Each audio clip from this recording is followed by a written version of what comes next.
Hi అండి, అందరికీ నమస్తే. నేను మీ Katla Rajendra Prasad, choreographer, director. Panel పెట్టి పోటీ చేస్తున్న ప్రతి సభ్యుడికి ధన్యవాదాలు.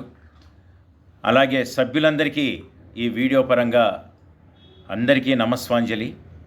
ముఖ్యంగా ఈ ఆత్మీయ పోటీలో ఎవరు గెలిచినా ఎవరు ఓడినా మన సంఘానిదే గెలుపు.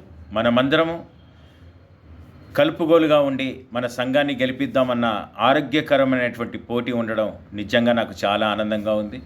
బట్ జనరల్ బాడీలో నేను మాట్లాడినప్పుడు నా ప్రతిపాదన హెల్త్ ఫండ్స్ గురించి నా ఆవేదనను అర్థం చేసుకొని సభ్యులందరూ నన్ను అభినందించి అలాగే ఫండ్స్ డొనేట్ చేసిన ప్రతి వారికి పేరు పేరున ధన్యవాదాలు. బట్ అక్కడే నేను మీ మనసులో దోచుకొని నేను గెలిచానని హ్యాపీగా ఫీల్ అవుతున్నాను.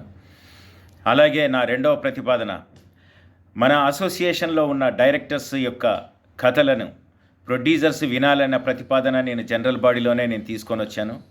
దాన్ని ఒక ప్యానెల్ వాళ్ళు ముందుకు తీసుకొని వస్తున్నారు, వారికి కూడా నా ధన్యవాదాలు.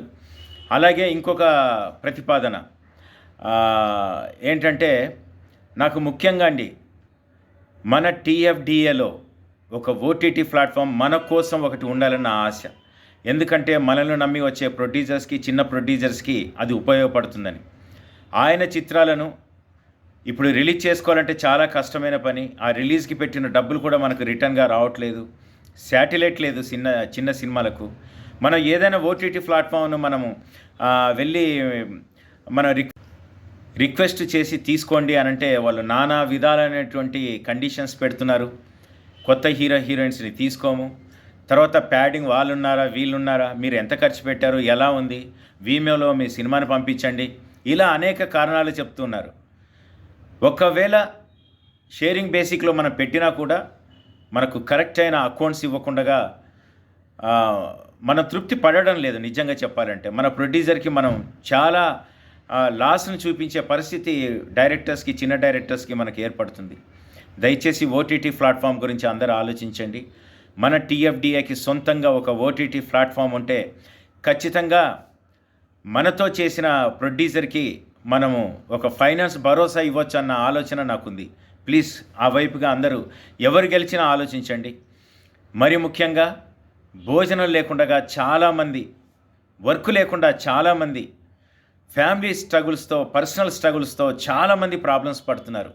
ఆ ప్రతిపాదన కూడా నేను తీసుకొచ్చాను. ఒకటి పర్సనల్ లోన్, ఏదో ఒక పావుల వడ్డీయో, ₹1 వడ్డీయో, ₹1 వడ్డీతోనో పర్సనల్గా లోన్. ఎందుకంటే పర్సనల్గా లోన్ డైరెక్టర్ కథలు పట్టుకొని ఒకరి దగ్గరికి వెళ్ళాలన్నా కూడా ట్రావెలింగ్కి డబ్బులు ఉండడం లేదు, ఉండకపోవచ్చు, ఉండవు కూడా. భోజనానికి డబ్బులు ఉండవు, పెట్రోల్కి డబ్బులు ఉండవు, ఎక్కడికి వెళ్ళినా డబ్బులు ఉండవు. అందుకే తన గురించి ఒక పర్సనల్ లోన్ చిన్న వడ్డీ రూపంగా ఇచ్చే దిశగా మనం ఆలోచిద్దాం. అదొకటి. ఒక్క పూట భోజనం కూడా మన క్యాంటీన్లో పెట్టే అవకాశం కూడా మనం ఆ వైపు దిశ కూడా మనం ఆలోచిద్దాం. అలాగే ఒక ఫ్యామిలీలో తన ఫ్యామిలీని పోషించుకునే పరిస్థితుల్లో ఆ అభ్యర్థి ఫీజులు కట్టుకోలేక పిల్లలకు చాలా ఇబ్బంది పడుతున్నాడు.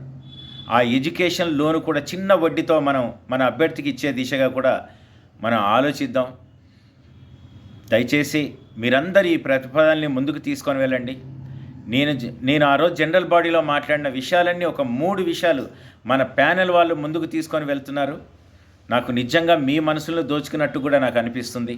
దయచేసి ఆ వైపు దిశగా మనం ముందుకెళ్దాం ప్లీజ్ అండి. నేను కూడా ఆర్గనైజింగ్ సెక్రటరీగా మీ ముందుకు వస్తున్నాను. ఎందుకంటే 37 సంవత్సరాలుగా సినిమా ఇండస్ట్రీలో ఉన్నాను. 12 సంవత్సరాలుగా ఒక గ్రూప్ డాన్సర్గా, అసిస్టెంట్ కొరియోగ్రాఫర్గా నా అనుభవం. అలాగే చెన్నైలో కానివ్వండి, ఇక్కడ కానివ్వండి, కొన్ని పదవులు నేను పోటీ చేసి గెలిచి చాలామందికి సేవ చేశాను. దయచేసి నాకు ఈ అవకాశాన్ని ఇవ్వండి. నా దగ్గర ఫైనాన్షియల్ పొజిషన్ లేకపోయినా కూడా నేను పరోక్షంగా ఫండ్స్ రైజ్ చేసి తీసుకొని వచ్చి మన వాళ్ళకి హెల్ప్ చేసే దిశ కూడా నేను ఆలోచిస్తాను. దర్శకుడిగా 12 సినిమాలు, కొరియోగ్రాఫర్గా చాలా సినిమాలకు వర్క్ చేశాను.